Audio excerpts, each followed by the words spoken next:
আসসালামু আলাইকুম এভরিওয়ান। আমার আজকে আলহামদুলিল্লাহ মাছ দিয়ে মূলা রান্না করব। মাছ যে মূলাটা একটু ভাপ দিব, হালকা ভাপ দিব, তাহলে বলে মূলার একটা গন্ধ আছে না, গন্ধটা চলে যাবে। এখানে হলুদ দিয়ে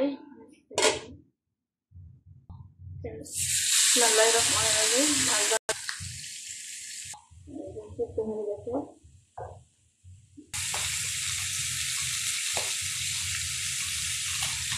এখানে টমেটো, পেঁয়াজ, মিক্সড মশলা, লবণ, হলুদ, আর এটা হলো এখানে কাঁচামরিচ, শুকনা মরিচ, পেঁয়াজ একসাথে পেস্ট করছি।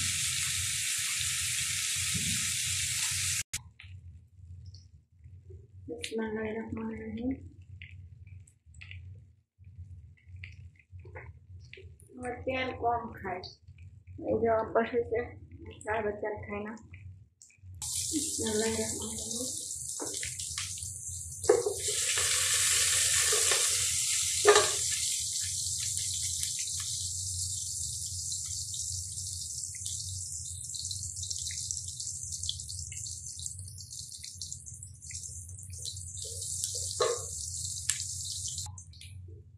দিলাম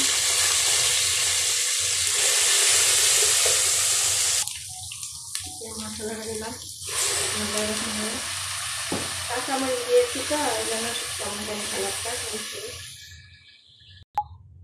রেখে দিলাম।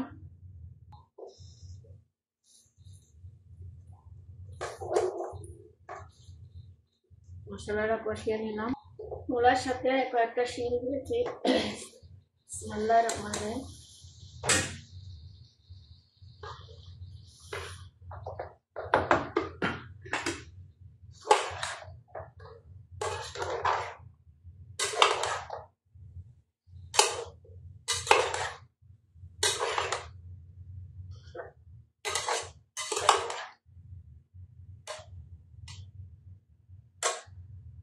এটা ভালো করে কষিয়ে নিলাম।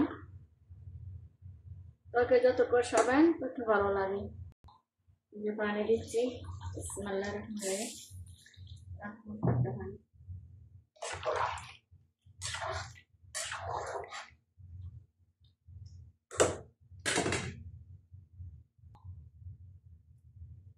মাছ দিলাম,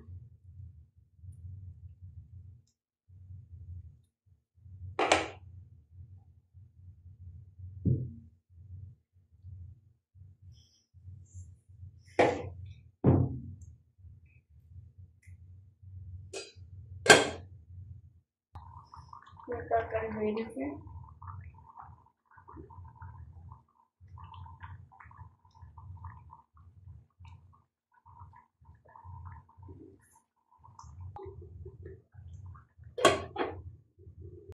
ধনিয়া পাতা ধুয়ে পরিষ্কার করে একটু পানিটা শুকাইয়ে ফ্রিজের মধ্যে কুচি কুচি করে রেখে দিব, বেশি তো নষ্ট হয়ে যাবে। ধনিয়া পাতা দিলাম,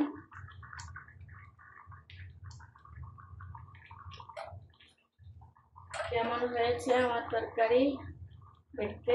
ইনশাল্লাহ ইনশাল্লাহ তরকারি হয়ে গেছে।